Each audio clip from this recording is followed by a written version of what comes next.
Welcome back to the New Renaissance Tribe podcast. I'm your host, Mandy Jones, and today I'm joined by Ajayy Veda, life coach, law of attraction coach, and oponopono healer. Based out of Toronto, Canada, Ajayy works with identity, belief, and personal transformation, helping people examine how their inner narratives help shape the life they're trying to build. In this conversation, we explore the Renaissance mindset and a holistic approach to living. We talk about Ajayy's background and influences, his path from animation to coaching, and all the different tools and practices he uses today, from oponopono to EFT, NLP, Reiki, and Kundalini yoga. We talk about how people get stuck in a narrative, what it means to take responsibility for what happens to us, and how training the mind and shifting identity can quietly but profoundly change how life unfolds.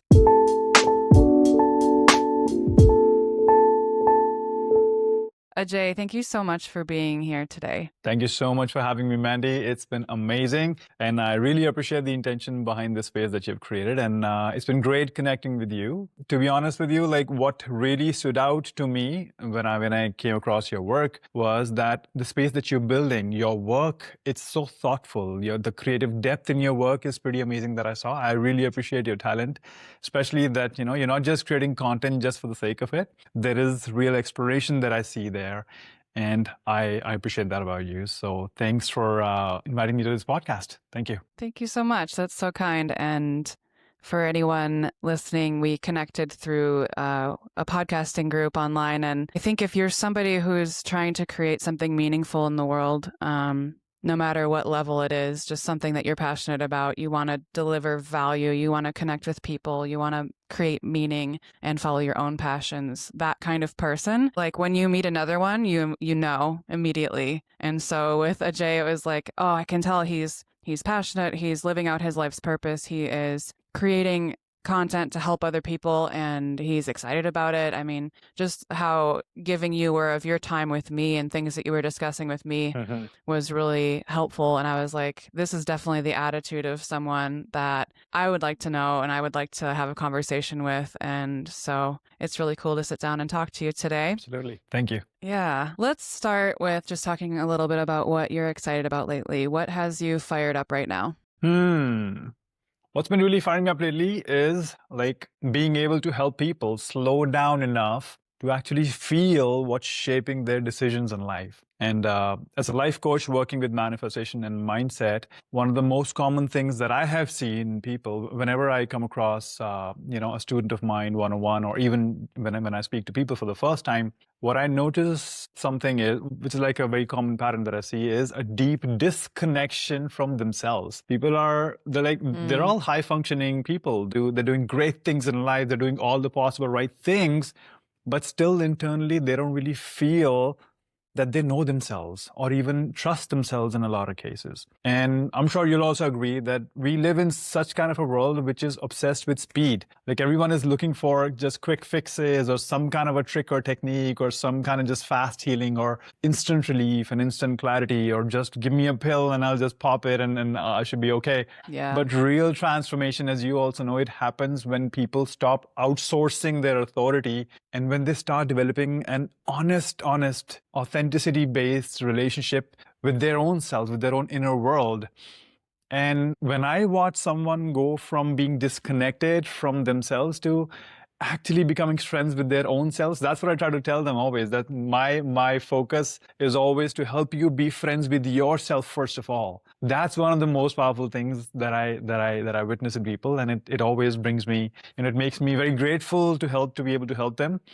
And because I feel that, once that connection is there, once it's established, everything else also falls into place. Like decisions, the way they draw their boundaries, the way they build their confidence, everything starts changing naturally and everything falls into place. And it's just amazing. So that's what always gets me excited. I love that. And you've been very helpful to me, even in a short amount of time. I mean, we had a couple of conversations recently, and I noticed an immediate shift after one of those conversations where I was really stuck in something, and it's like you just have like a little key and like unlock a different door inside of my head. It was really cool. Thank you.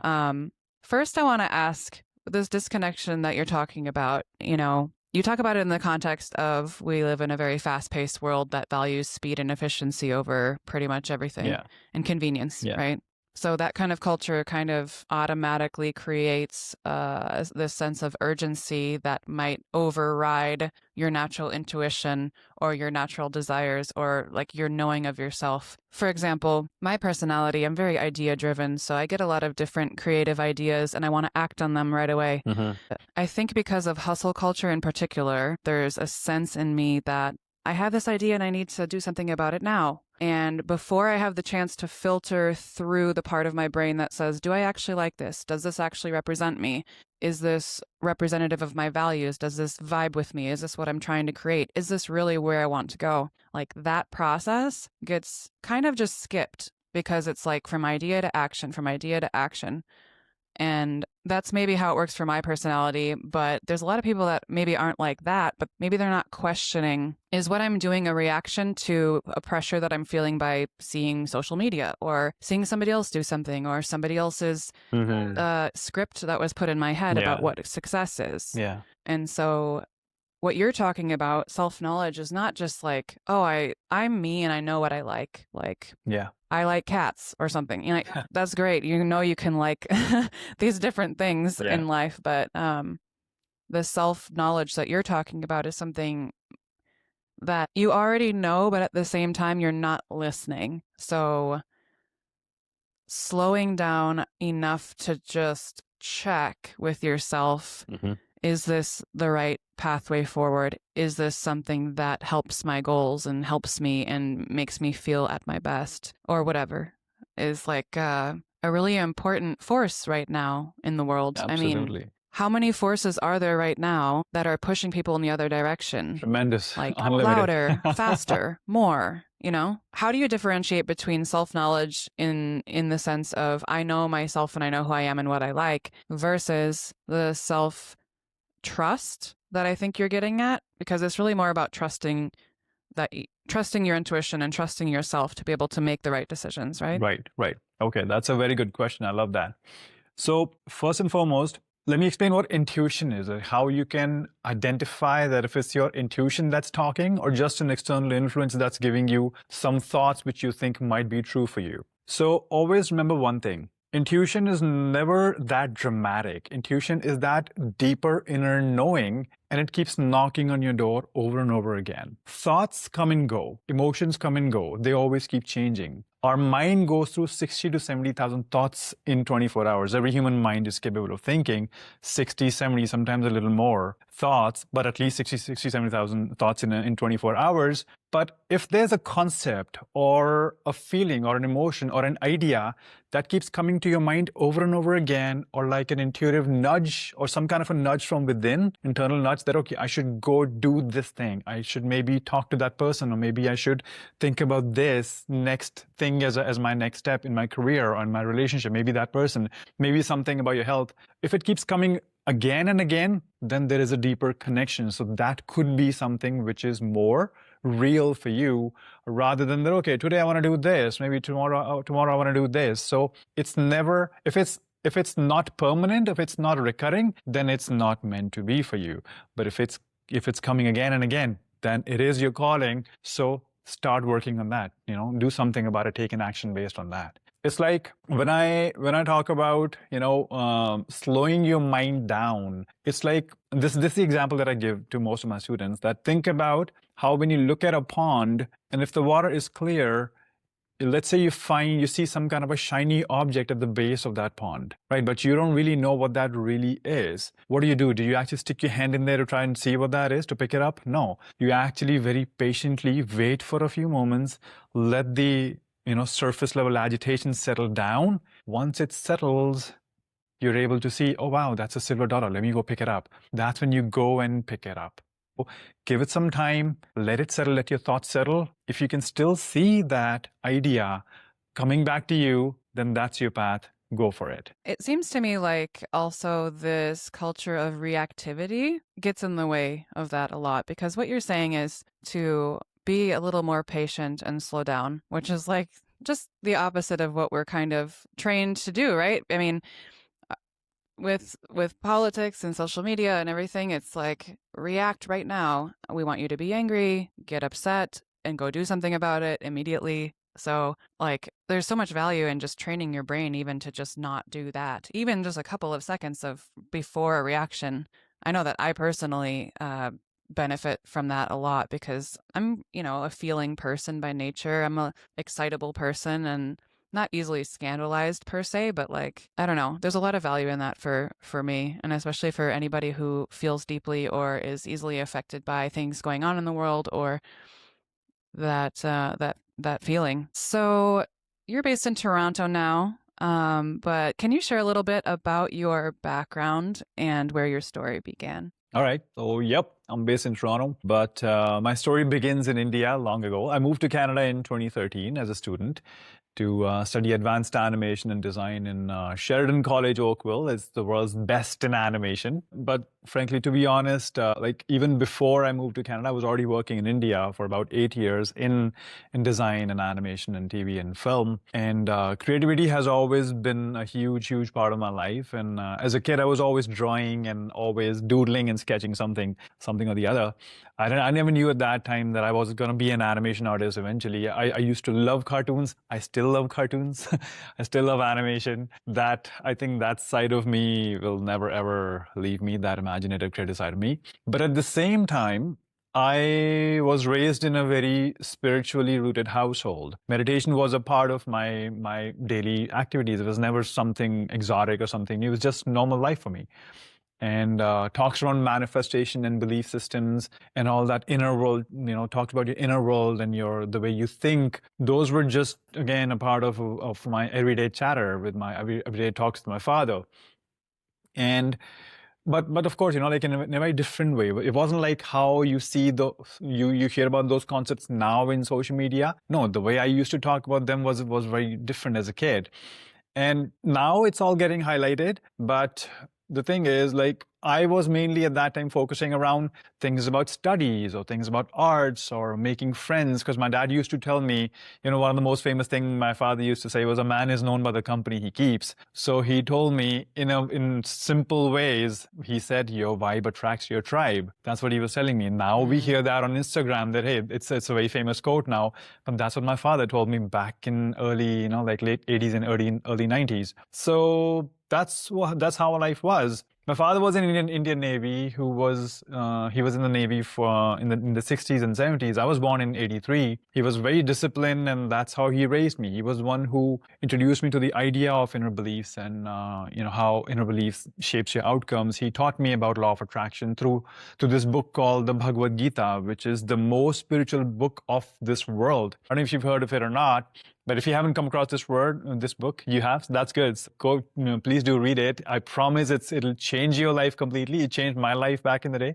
I still have a copy of Bhagavad Gita, the same book, here with me in Toronto. I brought it with me when I came. So yeah, that was a really big part of my life growing up. And later on, my father even put me into athletics. And as a teenager, I competed as a national level swimmer. And then the same stuff happened in my athletics also. My coaches were also trying to tell me the same thing. They were reinforcing the same concepts of, mindset and visualization and belief system, but just in a different language. Mental resilience was taught to me at that time, but just from the viewpoint of being an athlete, being a swimmer at that time. So I was getting all this blend of discipline and sports and spirituality from multiple different directions. And in spite of all of that, I was still a little boy. I was still a boy doing little boy things, getting into mischief, living a very normal life. But internally, I remember I was still quite different. I was always observing life in a very different way, quite differently than my peers, I would say. And I was talkative, very talkative. And that what led me to be a radio jockey in India in multiple languages. But growing up, I was also very quiet sometimes. I would be super quiet, just almost observing, like just constantly observing. And I think that contrast of being talkative yet very, observing and quiet sometimes, that contrast is the one that shaped a lot of things, how I see it, it shaped the way I see things now. That entire world, that entire life at that time, the experiences that I learned, the stuff that I learned at that time, gave me an understanding how I see transformation now and how I share that with my students at this point. So I would say that was a very good, contribution towards making me the person that I am today. And it's like I said, it's the foundation of the kind of work that I do now. That's beautiful. I love that your father, like you carry his ideas and his wisdom in your work. That's beautiful. And what struck me about that story is you have this kind of holistic experience, because there's a lot of people that maybe they do sports and then they don't do creative stuff, or maybe they do creative stuff and they don't do sports, and maybe they are spiritual and they don't do either of those things. But you have kind of this combination that is a little bit rare, I guess. And not to forget, my dad wanted me to be a doctor also, by the way, which I chose not to because I chose animation. So I have that science also in my mind. So I did study physics, chemistry, mathematics, biology, you name it. So yeah, that's also been there as a part of my education. Really interesting, like the breadth of your experience and your education. Do you think that, being that you have all those different sides of yourself, and also that you're talking about this very sociable and talkative side with your pensive and observant side, having this duality in you and multiple things, multiple sides of your personality being so different areas of life, from the physical to the spiritual to the creative and everything else, how did that influence your decision to pursue something that requires this holistic approach to life? Well, frankly speaking, it added a lot to the kind of, like I said, it adds a lot to my work. Now I understand things from many different angles. When I talk about manifestation, I can explain manifestation spiritually also, emotionally also, but also scientifically.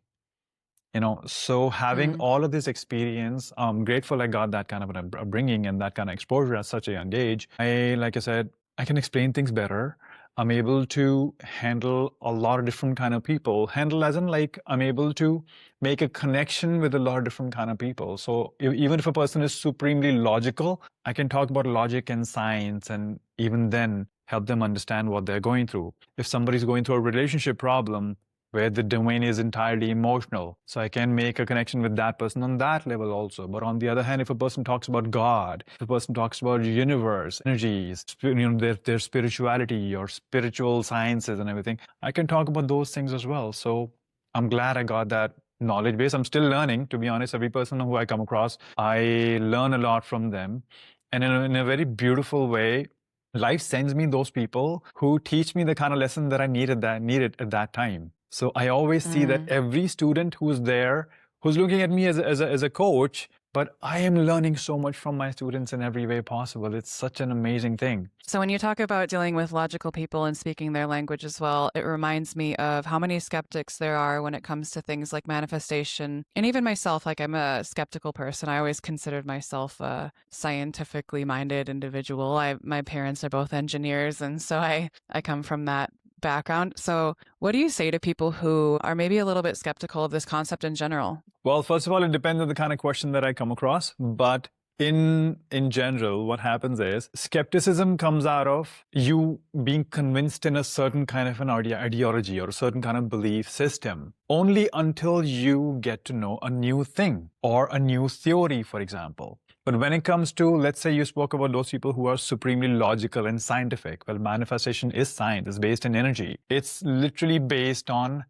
energy science in the sense that your frequency is what attracts the 3D life around you. If you're feeling underconfident or low confidence, and you're used to feeling that that's your emotional pattern, that's gonna make sure that you don't really succeed in various areas of life. But if you're used to feeling confident, or for the lack of any better words, let's say carefree, and you don't really care how things are, you will still succeed no matter what the situations are, right? So it's your inner beliefs that actually decide what's happening around you. And when it comes to explaining this concept scientifically, think about it. Like in your cell phone, when you dial your mom's number, does it ever go to your friend or your dad? No, it only goes to your mom. Why? Because it's science-based. It's that number is connected to a certain frequency, which will only take the call to your mom, right? Even if your mom and dad were sitting together, it's still gonna ring your mom's phone, and that's science. So in the same way, if you're feeling underconfident, no matter what the situation is, you will continue to feel underconfident unless you break that, unless you change that frequency. Or in another simple example is like how a radio set, if it's set on 91.1, it's only gonna play 91.1 as a station. If you don't like that song, what you gotta do? You gotta change the radio set or the city or the country, or you change the frequency. What do? You turn the dial and you change the frequency, and then it'll start catching a different station. So how many frequencies are available out there? Unlimited. But why is your station catching 91.1? Because the dial is set on 91.1. So changing a new boyfriend is not going to help you. Finding a new job is not going to help you. Or finding a new country is not going to help you. It always comes down to how you feel. If you're used to feeling unsuccessful, you can sit next to Elon Musk and feel unsuccessful. If you're used to feeling, hey, I'm successful, you can create success anywhere you want in this world. That's what it is. I know that personally, I have seen this in action with myself, because in the times that I've been in my natural state, which is, I probably have like a natural confidence, I would say. You know, people have their different baselines for that based on their experiences and their upbringing and whatever. But I know that when I've been in that natural state, that is very default to me. Things happen, things move, people come, work comes, creativity comes, success in some manner comes. And as soon as I'm in situations where, in large part, it's been with other people who have a much lower sense of self-confidence and agency, or people who are inherently, they think of themselves as unlucky. This is like one of the biggest influences negatively on me that I can remember.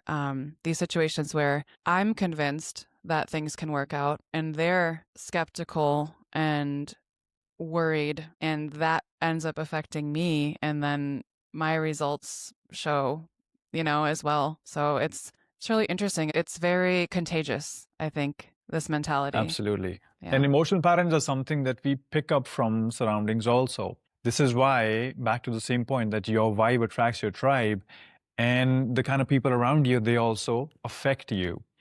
You know, so if you see your friends or the people around you reacting to a certain thing in a certain way, you in a way subconscious, in a way subconscious manner, also pick up the same kind of behavior. This is why it becomes important for you to audit your circle, audit your company, and be very, very skeptical of who you wanna invest in terms of your energy, who you wanna keep around you. So that's what really, really decides the kind of life you're gonna have. You cannot plant roses in a desert and expect them to blossom. You need a different kind of soil for that. While, you know, if you don't do that, you're going to stay stuck in that situation. Otherwise, you won't be able to, no matter how much you try, because manifestation doesn't really respond to what do you want or what would you like to have. It's always a good thing to have clarity about what do you want and what would you like to have. But what really matters is what your system ends up settling for at the end of the day.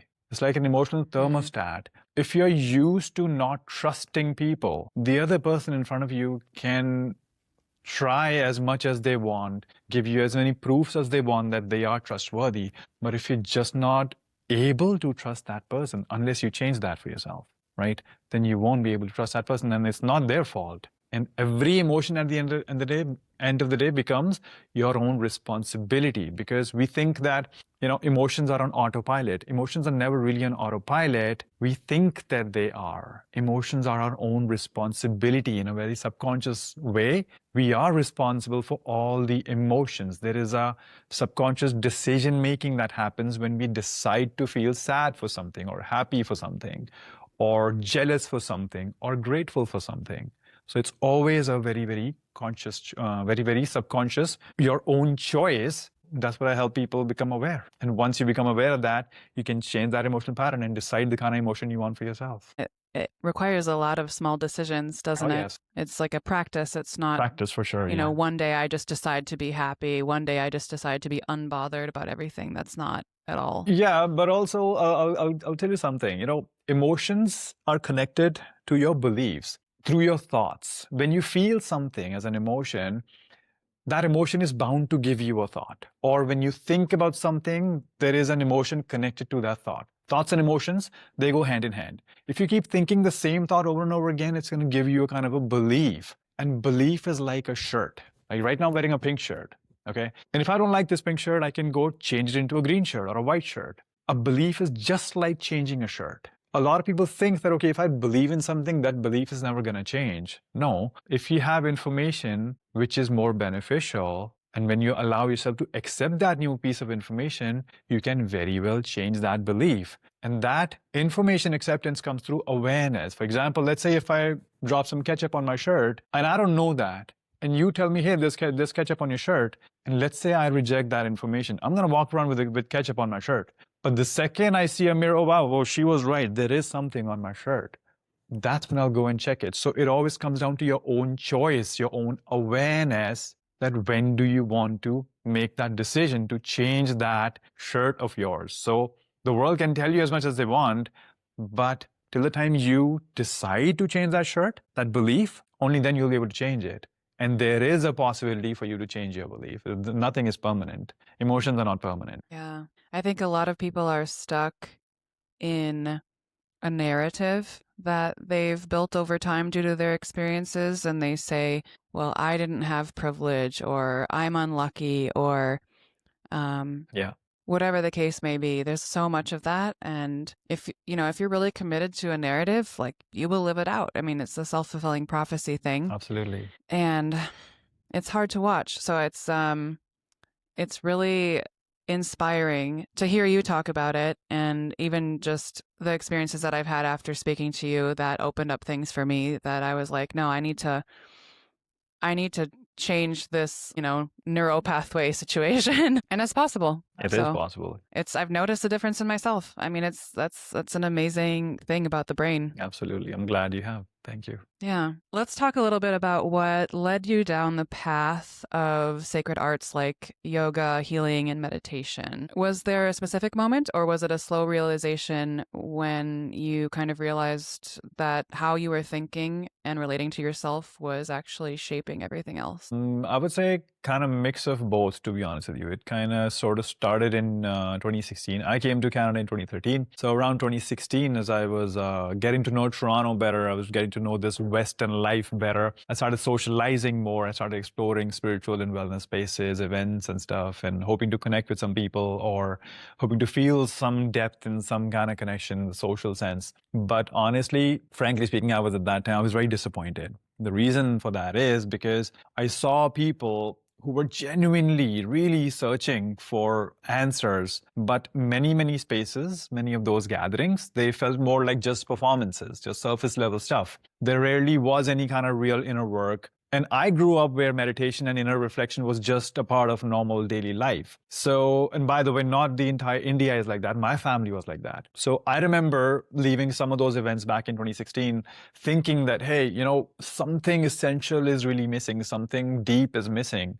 The grounding was missing. The emotional authenticity was missing. People were searching for answers, so those answers were missing. So for a second, I thought at that time that maybe I should do something about it. But at that time, I was working in TV and film, and I wasn't really trying to be a coach or anything like that. I never even saw myself like that at that time. But yet there was a kind of a calling. I felt this quiet pull from within that, almost like a responsibility that if I know something that can help people connect with themselves in a real way, then why am I staying silent? Why should I do something about it? So that's when I started, doing something. I started very, very small. I started hosting some meditation sessions, some breathwork sessions, without any training at that time, by the way, just through experience, because I knew so much growing up, because I had practiced so much. So in simple little small gatherings, I started doing that.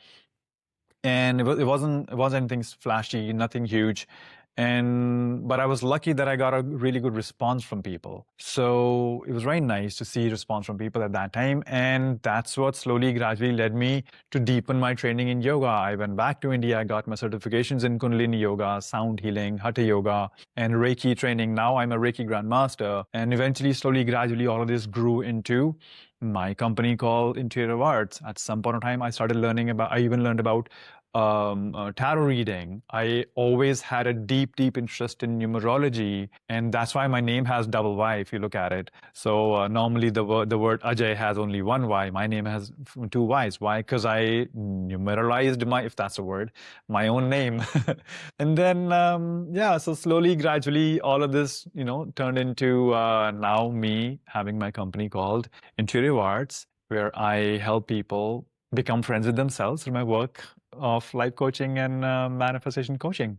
I help people train their minds. And it's where I chose to show up in resonance with what I knew and what I learned and how I contribute more to people. So that's how it's been. I love that concept of training the mind, because people kind of accept that however my mind is what it is, and that's it. That's who I am, and this is how I am, and this is my story. And to think about being able to train your mind is so important. I mean, we talk about training the body all the time, and somehow I've mentioned this before in another episode that people who are very intelligent and who are very cerebral, they tend to separate themselves from their body in a way. They kind of think, well, I'm the smart person. I'm not going to be the gym rat or whatever. But your brain is part of your body, and your mind is your brain, and your mind is your body. And so why would you not want to optimize your brain and your mind, and your whole life experience comes from that? I mean, your whole world is that. It's a beautiful thing to think about, actually taking the steps to give yourself an entire, like a better reality completely just through your mental experience, which obviously is connected to physical and spiritual and all that stuff. But yeah, it's really cool. I love that. Thank you. I forgot to ask you, when you talked about swimming and animation, there are two questions that I had. What was your preferred event in swimming? Oh, my preferred event in swimming was, I love freestyle, which is front crawl. I love that. And but I was also pretty good at butterfly. Butterfly was impressive for the girls, right? Oh yeah, show the upper body for sure. Yeah, but I used to like freestyle and butterfly both for two different reasons. You want to know something funny? I was the person that they always asked to do butterfly because nobody wanted to do it, and I was good at it. Yeah. This was when I was like 12 or something. Yeah. But I did also some competitions on butterfly, but I didn't stay with swimming. Yeah, it's okay. Yeah, butterfly is But hard. I'm naturally like a fish. The other question was animation. You talked about cartoons. So what are your favorites, like all-time favorites, classics? Oh my God. Tom and Jerry, DuckTales, Bugs and Daffy Show. I love that. Looney Tunes. And do you remember Tailspin? Oh yeah, it's like one of the best theme songs that was ever written as well. Bum bum bum bum bum bum bum bum bum bum bum. And guess what? I saw all. Spin it. Yeah, I heard all these songs in Hindi. Imagine that. So that is so wild. Even DuckTales. I love SWAT Cats. I don't know if you've seen that or not. SWAT Cats, Captain Planet. So yeah, I love that stuff.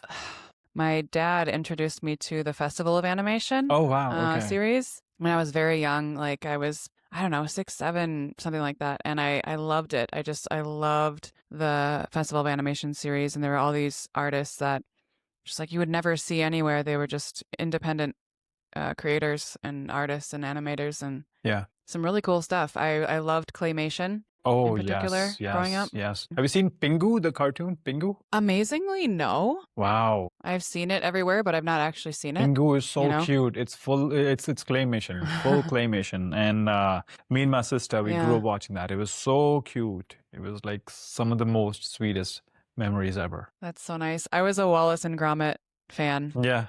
I've seen that. Yep. Yeah.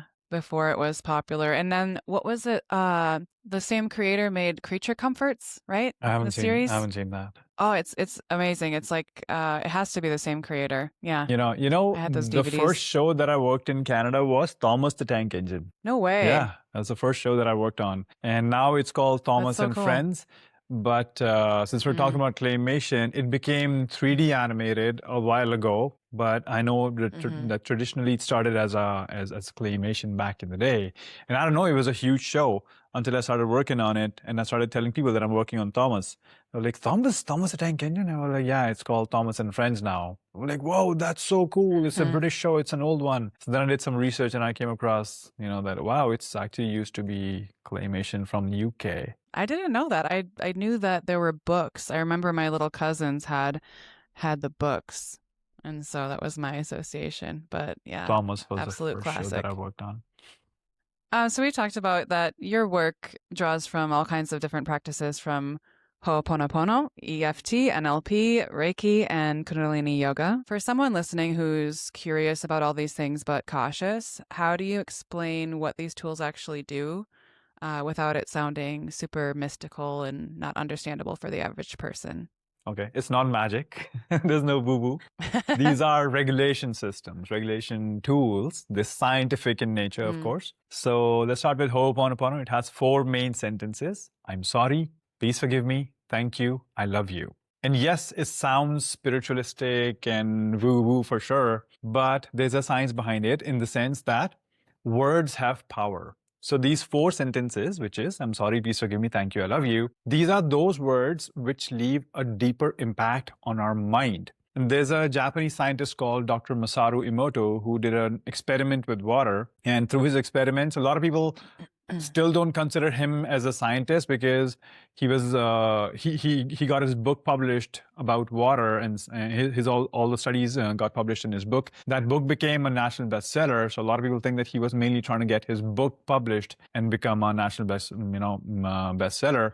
But what he proved in that book was, through his experiments, was actual real science. And if it wasn't really showing any effect on people, how are people getting results? How am I able to get results in my students with this practice? So what he did was, in that experiment, was he took samples of water, regular distilled water from the tap, regular normal water, and he saved that different samples of the same water in different petri dishes and whatnot, and he labeled it with certain words of positive and negative nature. So words like I'm sorry, or I love you, or you're beautiful, or I will kill you, or you are so evil, you fool. Like basically a mix of all positive and negative words. And he froze those samples overnight. And the next morning he took those samples of water and it turned into ice at that time. And he examined that under the microscope. And he was able to see something really interesting, that all the positively labeled structured had snowflakey crystalline kind of structures in it. They were looking very beautiful.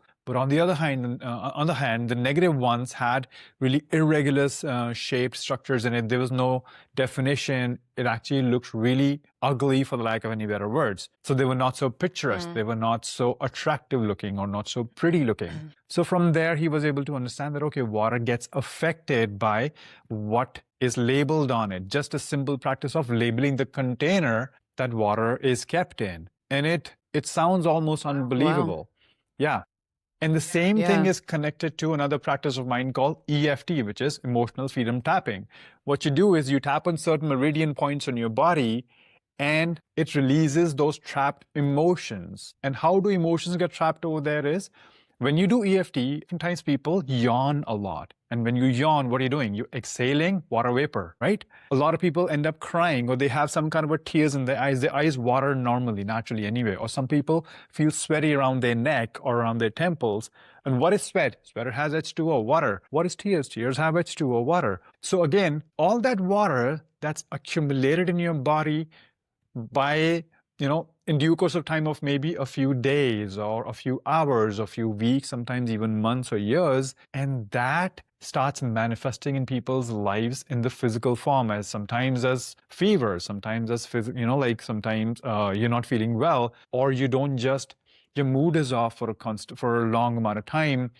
And then you start getting sick also, turns into some kind of an illness. So when you do EFT and when you do it regularly, you tap on certain meridian points, all that water, emotionally charged water, gets released from your body. And then you first of all see an instant relief. And when you do this on a regular basis, over a period of time, your life around you starts changing. Why? Because your belief system, your thinking process, your thought process keeps changing over and over again. You're basically changing your own emotional frequency. And like I said, what is manifestation? Is frequency work. So whatever is your frequency is going to decide what's around you in 3D life. That's how it has a really deep connection. Clear those emotions, your life around you starts getting cleared. That's what's there. So that's second technique called EFT. Then there is NLP, which is neuro-linguistic programming, a very scientific technique. So no woo-woo here. Neuro-linguistic programming is what? Programming means coding in a way, if you look at it. Computer programming means computer coding, software coding, right? So NLP, neuro means brain, L means linguistic. Programming is basically the coding of the language in which one part of your brain talks to another part of your brain. And what happens in your brain is your emotions get processed, your thoughts get processed, your feelings get processed. And all of this is, again, coming back to what? The same frequency work, the same what I call is identity work. Because what is your identity? It's the way you behave, what you believe about yourself, how you think, how you process emotions. And this is who I am, right? That's what my identity is. So when you change that programming, that inner programming using NLP through various techniques, you basically start manipulating with your brain's patterns, emotional patterns. And what happens after that is, again, your frequency is changing, your outer world is changing.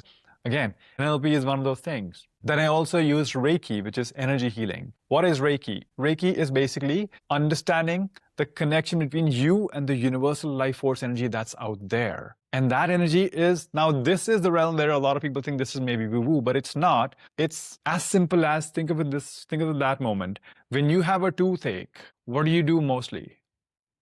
Sit there like this, because the tooth is hurting. Correct? What are this action of you putting your hand over there? Let's say you stub your knee somewhere. Ow, you put your hand over there. Why does your hand naturally go to that spot where it's hurting? Or if your shoulder is hurting, you put it over there. You kind of squeeze it a little bit. You massage it a little bit. It kind of feels a little good. Did you fix your injury? No. But it feels good. Why? Because your hands are energy givers and receivers both. Right. Every person has this ability to send and receive energy, universal life force energy, through their hands.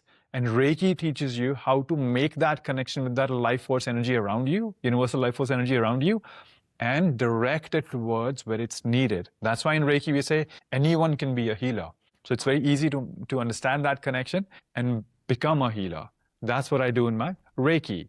And then there is Kundalini Yoga, which gives you a deeper understanding of all those energy centers in your body, most popularly known as your chakras. How many chakras do we have? Commonly known as, those energy centers. A lot of people think we have 7 chakras, but we actually have 114 chakras in our body.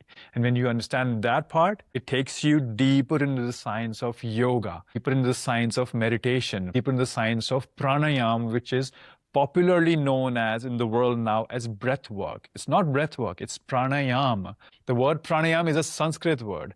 Pranayama means pran plus ayam. Pran means your life force energy, which is dependent on your shwas. Shwas means your breath. It's a Sanskrit word. Ayam means dimension. So taking your breath into various different dimensions of your own existence, of your own physical being, through different routines is what pranayama is. Real pranayama is what I'm talking about. I'm not talking about that superficial, artificial breath work that the bastardized, for lack of any better words, that version of breath work that's being served to people.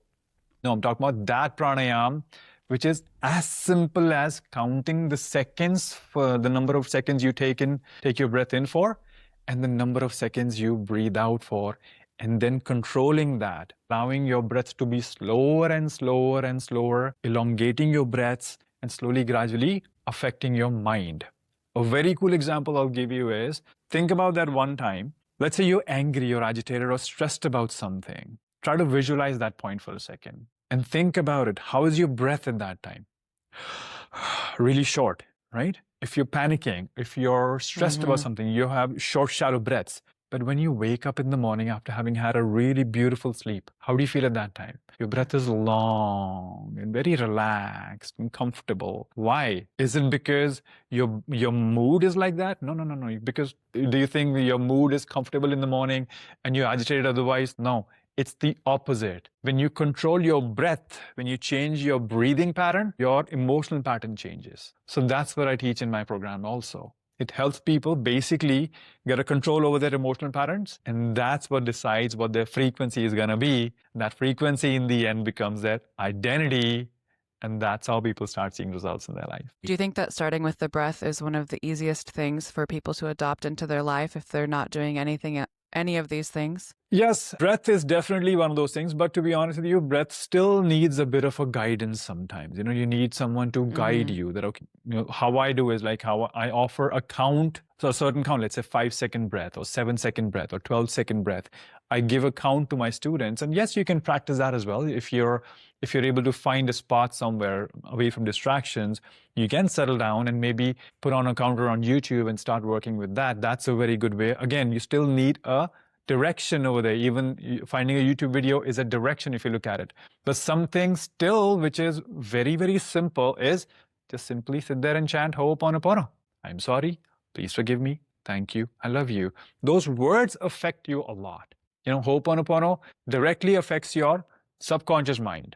And when you combine your breath work with Ho'oponopono, man, the effects are really profound in that case, because you're allowing your mind to quiet down and calm down through your breath, and then you add healing of Ho'oponopono along with that, you go somewhere else. You become really, really calm at that time, and you're able to find that awareness and clarity almost instantly. And with Ho'oponopono, you're speaking these things to yourself, right? You're making these statements to yourself or to the universe. I love that question. I love that question. So here's the thing. Ho'oponopono can be chanted just for yourself also. Just to yourself, that I'm sorry, please forgive me, thank you, I love you. A lot of people think that, okay, if I'm saying sorry, who am I apologizing to? If I'm saying please forgive me, who am I asking forgiveness from? It's not about that. When you don't understand this framework, often people end up thinking, let's say you've had a conflict with a loved one where you think it was the other person's fault and you want them to apologize, but at the end somebody tells you, hey, you do Ho'oponopono, and then you're saying, I'm sorry, please forgive me. Why should I say sorry? Why should I say please forgive me? What am I saying here? No, that's not even the point here. You're grabbing it from the opposite side. This simple chanting happens between you and your subconscious mind, or you and the universe, you could say. That before this, there's a master affirmation that I almost always tell my students to begin with, which says that I take full responsibility for every emotion that I'm experiencing right now. Which means, let's say I'm feeling angry right now because somebody else did something wrong which I don't like. But at that time, that anger becomes my own responsibility. I say that I'm responsible for this anger, or this frustration, or this heartbreak. And when that becomes your responsibility, the natural question, unspoken question on a subconscious level comes to you, do you want to continue to feel that way? If you're already aware that you're angry, if you're already aware you're suffering, do you want to continue to suffer? That becomes a very unspoken natural question at that time. And 9.5 times out of 10, the answer is no, I don't want to continue feeling this. So, okay, surrender, settle down, and say, I'm sorry for whatever reason this situation showed up in my life. Please forgive me, dear universe. I may have done something, maybe not. It's not about blaming. I'm not guilty of anything. I haven't made any mistake. But please forgive me for whatever reason, known, unknown, spoken, unspoken. There might be something in my frequency due to which this experience has showed up. But I'm glad. Thank you, dear universe. I'm grateful for this moment of connection with you, where I'm able to clear my negative emotions and cleanse my emotions right now. And I love you so much, dear universe, because this is the way you're helping me move forward in life. And this is called Conversational Ho'oponopono, which I offer in my programs. So that's how Ho'oponopono goes a lot deeper and fixes everything. It is really lovely. And I did some of your videos as meditations. Even if somebody's not that familiar with this language and the process, it's something that feels so healing, you know, even if you just have a few moments in the day to check in with yourself and experience this. I highly recommend it. Absolutely. Thank you. Thank you. I'm glad you did that. And also I've made a couple of videos about just simple 108 Ho'oponopono chanting. You just sit there and chant along with me. The video's already there. You don't even have to count the number of times. You just sit there and chant along with me. I'm sorry, please forgive me. Thank you, I love you. I'm sorry, please forgive me. Thank you, I love you. And keep going on. It's about 10 to 12 minutes long. Just simply plug it in your ears and go along with chanting. I do think it's really empowering too. Even if you believe you've done nothing wrong in a situation and received some kind of negative experience, to take responsibility for your own forward momentum, your own forward movement, and learning from the experience. Because it's very easy to get in the trap of, why did this happen to me? I am a victim of something, of some experience or something in my life. That is so disempowering because it puts you in this position of just a totally immovable and unchangeable thing that you're living out in this narrative. And, you know, one of the things that I felt like was really helpful with your videos, with your guided experience, was, I guess, sparking in me this desire to learn. And I think it comes from that. It's like a desire to learn from the experience, to not repeat it, to change your frequency, to change what you're attracting into your life, and to take responsibility for where I'm going with this. Like, what am I going to do with this? This happened and it's negative. First of all, I never want it to happen again, but also I want to feel empowered that I have some control over how my life is going to play out as a result. Yeah, I'm glad you had that experience. And also, that's something that I mostly explain to my students as well, that anytime when we see that, you know what, I lost something. Let's say you cancel, I hope not, a person going through a breakup. I lost a person from my life. I lost a relationship. We never really lose anything. When a person goes away from you, or let's say you lose, for example, I hope not, cancel, if someone loses a job. So at that moment, a lot of people see that as failures. But Ho'oponopono teaches you to see those failures as feedback, as information. So when we do Ho'oponopono from a deeper level at that time, there's a line, there's a point where we become grateful for that experience also. That I'm grateful for this breakup. I'm grateful for losing this job because it's giving me an opportunity to understand what went wrong. Because if you don't fix that, attracting is easy, manifesting is very easy, but maintaining what you manifest, whatever you manifest, becomes a bit tricky sometimes. That's why finding a boyfriend, finding a girlfriend is easy, but maintaining a relationship is where balancing work comes into play. You know, your daily work comes into, is involved. That's what's needed for you to maintain that relationship. Anyone can manifest money, but it goes away. You must have seen this. Also, you must have experienced this, that you manifest a result, but after a while it goes away. Why? Because maintenance is also needed, and maintenance comes through gratitude. Maintenance comes through, being grateful that, okay, I'm able to attract this. I'm so happy it's there. Now it's my responsibility to make sure I keep maintaining this. I keep attracting the same result again and again and again. So if you don't fix that inner frequency by learning the lessons in case if something goes away, then you can attract a new thing, but it's going to go away again if you don't fix that. That's why people keep saying, hey, this song is not working. Maybe the radio set has fault. They changed the radio, but it's still playing 91.1.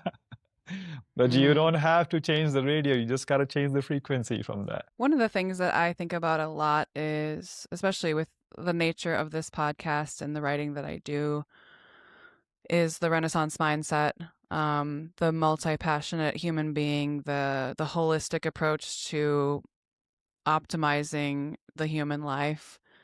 I know that Renaissance thinkers thought in terms of the mind, body, spirit, craft, and environment as to some degree inseparable. It's like all part of the same human. In your work, where do you see people still trying to compartmentalize individual things that actually need to be integrated together? That's a good question. I like that. Here's the thing. A lot of people, they separate their mindset or their brain from their body, right? They mostly focus on their body as such. The life doesn't work like that. Your life actually is a combination of all different things. A lot of people think that, okay, your money is one thing, but if there's no purpose behind that money, it's not going to work. A lot of people think that, okay, relationships are there and healing is not needed, or a lot of people are not even aware of that part. But here's the thing, you gotta be connected to the healing aspect of being in a relationship to be able to be authentic in a relationship. The point that I'm trying to say is, the point that I'm trying to make over here is that everything is connected. Your health affects your confidence, for example. If you're healthy, it makes you feel confident. A lot of people think, I won't be able to be, I'm just not confident. And that's what keeping them unhealthy also. But you fix your health, confidence comes on its own, right? Same thing goes for your career. A lot of people think that, okay, if I have a good career, only then I'll be confident. But think of it this way, when you improve your health, it makes you confident, and that confidence gives you a better career. So they're all connected. So there's no compartmentalization at all anyway. Our life essentially has 4 areas if you look at it. Your health, which is your physical well-being, emotional well-being, mental well-being, and spirituality as well, spiritual well-being. Then there is relationships. Relationship is what? You with you. What kind of identity do you believe in? What do you think about yourself? Then you with around everybody around you, your 3D world. That means your friends and family, your professional circle, even the security guard of your building. You have a relationship with a stranger as well in this world. A random stranger on Facebook, if you look at it, right? That comes in relationships. Then comes your work or business, whatever makes you feel successful. That's the 3rd section. And the 4th one is your money aspect. How do you make money? Money and work, mostly people think they are connected, but no, all of these 4 areas are connected. There's no 5th area if you look at it. Spirituality, a lot of people think that's a 5th area. No, spirituality is the connection between you and the universe, you and God, you and everybody else around you, if you pay attention. So a very simple example being, you go through a breakup, you lose a job because you're not focused over there. You lose a job, your money comes down. Your money comes down, you're stressed out, your health is going away. So all those 4 areas are getting affected. But on the other hand, let's say you start improving your health, gives you confidence. Confidence gives you an opportunity to attract more a new job or new business opportunities. From there, you start making more money. Then you're confident, your confidence starts reflecting in other areas of life as well. Then as a confident person, you attract another confident person in your life. It's always about the emotional frequency, and emotional frequency has these 4 buttons: your health, your relationships, your career, and your finances. Always there. The Renaissance mindset or the Renaissance approach to life is really just holistic. It is holistic. It is holistic. You can never, also think of it this way. When you go on a trip in your car, do you only check one tire, or do you actually make sure all the 4 tires are working pretty good? No, you make sure that all the 4 tires are equally as good, and none of them are actually giving me any trouble. That's how it is. You cannot only focus on fixing a relationship while ignoring all the other areas. You cannot only think of getting abs while, because you want to impress girls. But no, it has to be a holistic approach. You have to understand other areas of life also. Secluded, compartmentalized, one-sided results, they never really exist. They do not. They cannot. This is why in my group coaching programs, a lot of times what happens is that this is one of the best things about having students in a group setting is that the frequency of feeling not good enough, making a person feel lazy. Let's say one person is feeling that, is seeing that kind of a result or that kind of a pattern in their health area. But on the other hand, another person in the same group could be having the same emotional frequency about their finances. They're not able to take action in their money area because they're lazy. They think they're not good enough. So one is dealing with overweight issue, the other person is dealing with a thin wallet issue. Different results, but a similar emotional pattern. That's why they're able to understand that, hey, it's a holistic approach. If you look at it, that's what's needed, and that's how I've work often gets wondered done. if that's why I'm so attracted to the concept of the Renaissance person, because I actually just see it as the fullest expression of the entirety of humanity. Not like I focus on the multi-passionate thing a lot because that's how it gets expressed, in multiple interests. It's most obvious that way, but really that's just a full expression of the human spirit, because the human spirit is not a one-track thing. There are many facets to it, and so I don't know. I'm really attracted to this idea. That's why I made a podcast about it.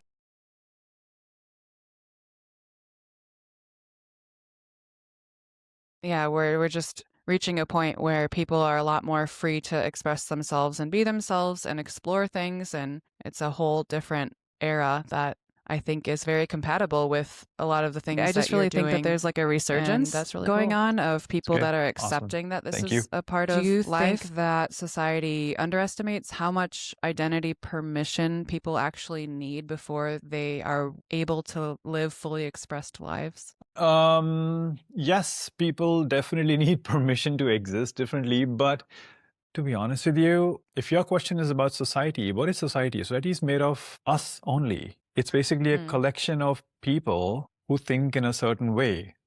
And when one person starts thinking differently, and if that one person starts inspiring another person to start thinking differently, and those two people inspire another two people, it's 5 people now. 5 becomes 10, 10 becomes 30, 30 becomes 300. So that's how society forms. The point is, the main question over here, it's not about society. In my understanding, it's essentially about how you see yourself as an individual. The second you decide to do something good for yourself, the kind of experience you want to have in your life. Because no matter what the society is telling you, at the end of the day, it's always your own conscious choice whether you allow yourself to get affected by society or not. It comes down to awareness at the end of the day. So take a moment and become aware of what do you want, and if you're not getting it, fix that and go get it as an emotional experience first of all. And then set that as an example and maybe influence one more person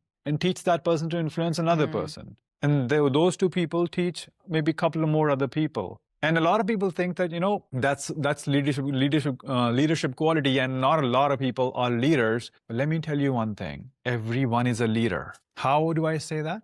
Think of it this way. At some point in time, we have come across these simple little examples in our life where we did not know.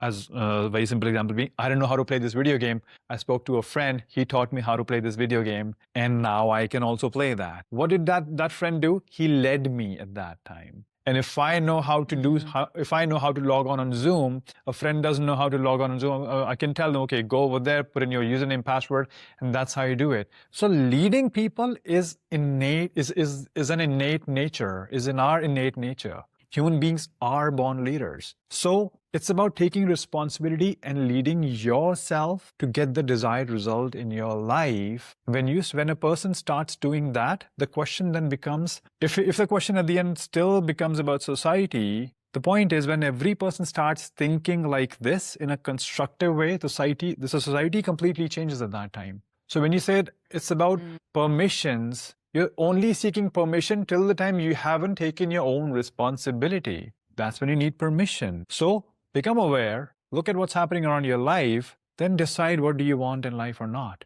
Then you don't need any more permissions. And leave that impact on one more person and teach that person to leave another impact on another person. That's how slowly, gradually, this whole society will change. That's what my inspiration is. That's what my hope is. And that's why I also love making these connections too, because you realize the importance of community and the importance of helping each other and unlocking things for each other. And it's not like this transactional thing. It's like when you encounter another person like yourself that has the mentality of, like, you've been very giving with your time and your expertise, and you smartly give it, I think. And you do it intuitively and in a way that is like, this is what I'm here to do. And so I've gained value from that. And I, in my own way, want to give you value back.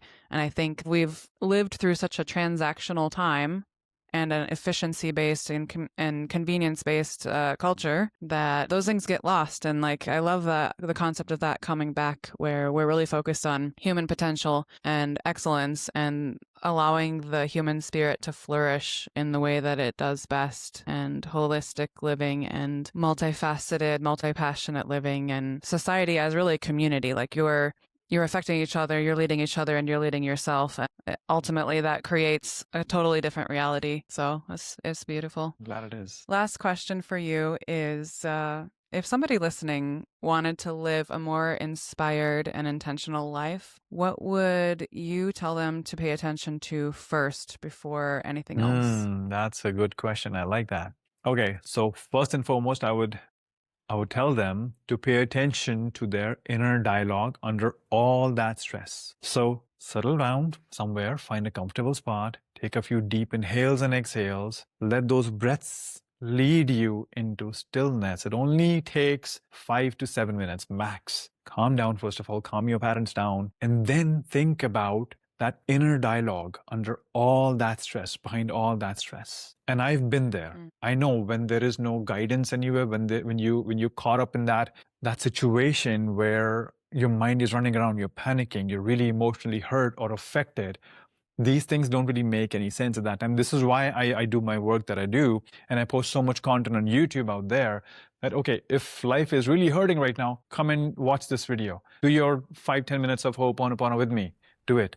And I'm really coming up with as many ideas as possible about doing Ho'oponopono for your fear, doing Ho'oponopono for your guilt, for your money situation, for your relationship situation. And of course, I'll be making more and more such work. The point is that come down, bring your patterns down, bring your emotional pattern down, breathe, and then focus on that inner chatter, that inner dialogue that will give you that opportunity to understand what you want. That's where the real change begins. Because till the time you don't know what you want, what is that? That's clarity. Clarity is the first act of manifestation. It's not about affirmation. It's not about routines. It's not about give me this technique and I'll go apply it and magically I'm going to have a car next day. Magically some kind of boyfriend's going to jump out of the screen. It never worked like that. No, it's not like that. It's basically bringing it down to what do you want. Remember that same example of that shiny object at the base of the pond? So what do? You wait for the surface agitation to settle. So you can clearly see if it's actually a coin or just aluminum foil. What is it? But do you really want to get that or not? So that clarity is really, really important in that time. So pay attention to your inner dialogue. Breathe first. Breathe and then start noticing what's your mind trying to tell you? What's your heart trying to tell you? Thank you, Ajay, for this beautiful conversation. I enjoy speaking to you so much, and I've really appreciated your work. I appreciate so much your attention to creating something meaningful and helping people in this world. Like, that's an amazing, wonderful stance, and I think that you're doing a great job. So thank you for joining me. Thank you so much. Thanks a lot, Mandy. I just want to say thanks for the space that you're holding, to be honest. And these kinds of conversations are the ones which are, in my understanding, they're very rare. There's a lot of stuff out there, but this kind of quality stuff is rare. So thanks for inviting me. And, we spoke about a lot of things. We spoke about growth. We spoke about identity. We spoke about spirituality, emotional patterns, and all that human stuff without oversimplifying it. I was still trying to simplify it to quite an extent, but still I didn't oversimplify it in my understanding. So I really appreciate the depth of your questions, the kind of questions you asked me, and the intention behind this platform. So I'm very happy about it. Thank you. And it's been a pleasure sharing this space with you. And I'm grateful, super grateful to be a part of this conversation that you're creating for people who are genuinely exploring life more consciously. So thanks for inviting me. Looking forward to more such conversations. Where can everybody go to find you and connect with your work? All right. So the easiest way to find me is on YouTube and Instagram under my name itself, Ajayy Veda. I'll share a link to my my YouTube channel with you. And that's where my YouTube channel is, where I share my teachings, my practical tools and conversations around identity, around belief systems, around inner transformation for all those people who want to go deeper. And I also run a life coaching program called Identity Shift Experience. It's a one-on-one life coaching program. That's where I work more closely with people in both one-on-one settings and also group settings. And that's where I help them create real identity level changes in their lives, because your identity is connected to your frequency. So I teach them how to fix their frequency. And I also host daily live Ho'oponopono healing sessions on Zoom, they're fairly simple, but they're really powerful spaces for emotion releasing and for inner clarity. Perfect. So for anyone listening, those links will be in the description of this video, in the show notes. Thank you, Ajay, for everything, and hope to talk to you again soon. Thank you. The pleasure's been mine. Thanks a lot.